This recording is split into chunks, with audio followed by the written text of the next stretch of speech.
ដំណើរការអញ្ចឹងហើយយើងមើលទៅយើងមាន VLAN លេខ10 VLAN លេខ20ណាហើយ IP network របស់យើងហ្នឹងអញ្ចឹងកុំព្យូទ័រយើងមាន IP ប៉ុណ្នេះណាទី1ទី2ទី3ណាបាទអញ្ចឹងខ្ញុំចាប់ដើមចូល switch config ណាបាទចូល switch មកអញ្ចឹង switch យើងថ្មីសតណា enable config terminal hostname sw1 យ៉ាងនេះខ្ញុំ config password បណ្ដោយណា enable password 1 2 3ណាហើយ line con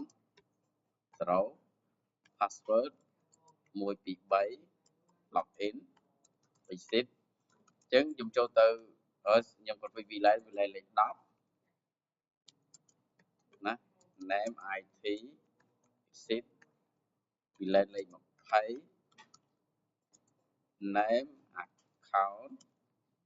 បាទអញ្ចឹងខ្ញុំ config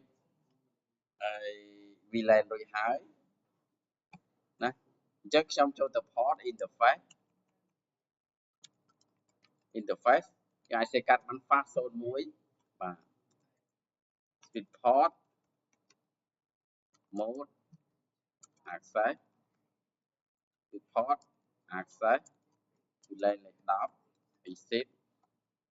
interface fast 02 speed port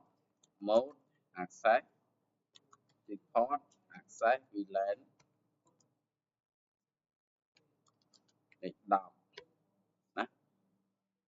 speed port access VLAN 10ណាអញ្ចឹងខ្ញុំ exit ខ្ញុំចូលទៅ port លេខ3 fast 03 speed port mode access speed port access VLAN លេខ20ណាអញ្ចឹងរួចណាអញ្ចឹងខ្ញុំ save copy running to start ណាអញ្ចឹងយើង reload វាមកយើងជាប់ password ជាប់អីណាបាទណានេះជាប់ password 2កន្លែងណាបាទអញ្ចឹងបាទអញ្ចឹងជាប់ password កន្លែងទី1កន្លែងទី2បាទណាបាទអញ្ចឹងរួចអញ្ចឹងហើយយើង testing អានេះមកបាទអញ្ចឹងវាហើយ ping មកណាអ